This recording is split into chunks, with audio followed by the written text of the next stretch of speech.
My next guest has one of the best names in the UFC. I swear I say this every interview, but he really does. Parker Porter is going to be taking on Alan Baudot, UFC Fight Night, February 19th. Parker, how's it going, man? I'm good, man. How's everything been with you? Everything's been great. Not everyone asks how I'm doing, so I like the start to this interview. It's going well. First, let's just talk about the fact that you're going to be fighting Cyril Gane's teammate. Like, how cool is that? Does that add a little bit more knowing you could take out a guy that, you know, I'm sure a lot of people are going to have some eyeballs on in this fight? Yeah, no, I feel good about it, but I mean, you know, it doesn't really necessarily mean anything about him. You know, there's plenty of guys that have all trained with other superstars, but you know, I think it gives them more of an edge up in the level of training that they're you know, that's available to them, but it doesn't necessarily mean that they can capitalize on it the way that, you know, their superstar teammates do. And it looked like you got a full camp for that one. Is that accurate? When did you find out about this fight? Yeah, I actually found out about this fight right around Christmas time. Or actually signed it. Yeah, I want to say back in November. Actually, is when I found out. So I've had a solid camp for this so far. And we haven't seen you since August. Was this kind of by design, taking this much time off? Because I know you got a lot of other stuff going on, family and everything else. But was this? Would you like to have gotten there a little bit sooner? Wanted to try and get back in there before the end of 2021.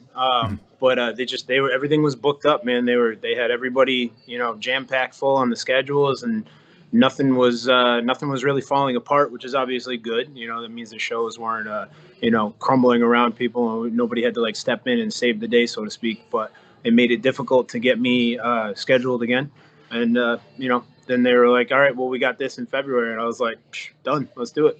Let's talk about Alan Baudot, 8-2 record. What do you know about him? How do you feel like you match up against him here? I think I match up really well against him. You know, he's a pretty good striker. Not a lot of actual fights at heavyweight other than in the UFC, I found. Most of his fights were more at 205 and even some of them at 185.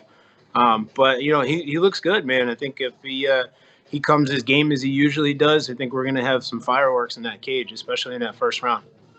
And you look at, you know, your experience as being sort of a benefit in this fight. I mean, he's got 10 fights, you've got 18. There is a bit of a gap there. Yeah, you know, I feel like that does give me a little bit of a leg up, especially since I am, you know, all but one of my fights are at heavyweight. Yeah. You know, so I think that just gives me a little bit more of an advantage. I don't think that's necessarily like a dramatic factor, but definitely a point in my favor. Who've been some of the main training partners for this camp? Who's been helping you get ready for this fight? It's my same go-to guys, man. I got my buddy Dan Frazek, who's been a longtime training partner and corner of mine, as well as my wrestling coach Kia Galampur, my other wrestling coach Chris Samboy, Dan's twin brother Matt, and of course my striking coach crew Ed Thornton. That's awesome. I know obviously you're managed by Tyson Chartier. Does he do any game planning for you at all, or is it just management? No, it's just management right now. We've done a little bit of not really cross training, but like he came down and did a seminar at my coach's gym, and we stay in touch. He's really not that far away, but it just, as far as, you know, like you were saying, busy schedule, crazy hectic life. He's also got a busy schedule because he's also Rob and Calvin's coaches, so he's constantly working with them. It just hasn't worked out for me to really like find a time to make a 2.5 hour drive up to go see them and work with them. Plus the two of them are smaller guys, you know, and I'm a bigger guy. I got over 100 pounds on them. So it's not quite the same as like, you know, it's one of the best heavyweights around, or a light heavyweight, or even a big middleweight. You know, they're smaller guys. Not that I couldn't learn anything from them, but there's not anything that's going to be directly like, I gotta go get this from these guys right now, you know. Yeah, no, I totally hear you on that. And then as far as you know, do you diet and stuff like during camp? Like, I know you're a heavyweight, but do you have to like cut weight at all, or no? No, I just gotta kind of watch what I eat. Obviously, no, you know, cut any kind of you know, drinking out, and you know, no fast food or junk food. I gotta stay out of the kids' treats. You know, my wife's pretty good about making sure I don't raid the pantry and stuff like that. But other than that, I just kind of eat clean and stay right around like 2.5, 3,000 calories. And, you know, everything works out well. What do you miss the most during camp though? Like what can't you eat that you're like, I'm going to eat this right after the fight? Probably ice cream. Okay. There you go. Yeah, especially Got to with arrange that in the your contract. summer. Get them to wheel out some ice cream after your fight or something. That would be I know, cool. right? Put that in the Ice contract. Got to talk to Tyson like about that. A big ice cold beer.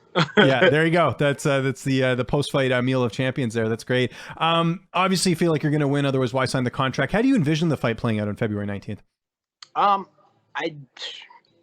comfortable wherever the fight may take itself. I'm just planning to kind of go out there and feel it out. We got our game plan. I'm going to do my best to stick to it. But we also had game plans for the Parisian fight and the Sherman fight, and those kind of went out the window once we had kind of a feel and I got some confidence going with my striking. The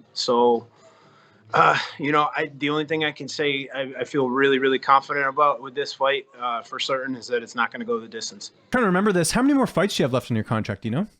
This is a brand new contract, so this is the first fight of 4. So yeah, thank you. How did that feel after that big win in your last one, getting re-upped like that? Because I just got a quick side note here in case people don't know. Like, your story to me is so interesting because, like, even before getting in the UFC, you were kind of like, this might be it. I might not fight anymore. And now here you are, like a mainstay in the UFC with your second contract, man. That's got to feel great. It feels really good. It feels like I definitely, it brings some validity to the last 14, 15 years of my life and reassures me that I was making the right decision to push for this and work towards this as hard as I did. But getting that second contract was almost sweeter than the first contract because now I've proven, I've had the chance to show. I showed up on short notice, didn't perform the way I wanted to, and then the next 2 fights I did really, really good.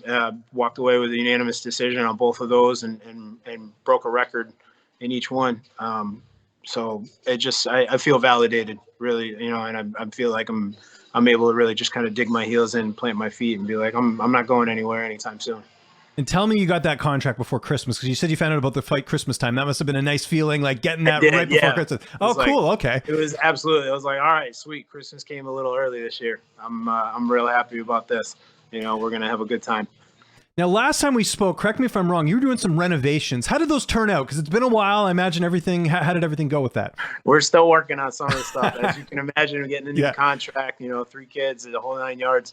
We're still working on some stuff. The bathroom is coming along, but still kind of at a standstill right now. So I'm hoping to be able to at least take, maybe a week after this fight, so long as I'm healthy and physically capable of working to finally finish that up and make sure my wife doesn't lose her mind over it. For sure. And still making times for interviews, Parker. Really appreciate it, man. It's a UFC Fight Night, February 19th. Anyone you want to thank? Any sponsors? Any social media? I'll give you the last word. No sponsors yet. Just always a big shout out to my team, because without them, I wouldn't be able to do what I'm doing, and the support of everybody around me that has always believed in me or even doubted me. I use all of that as a positive fuel to kind of push myself further along. Big thank you to Kia Galampur, Dan Frazic, crew Ed Thornton, Chris Samboy, Matt Frazic, all those guys. And if you're in the Connecticut area and Central Connecticut area and you're looking for a place to train, come check out my new gym, Heavy Hitters Club. We're right over here in New Britain at 1 Hartford Square.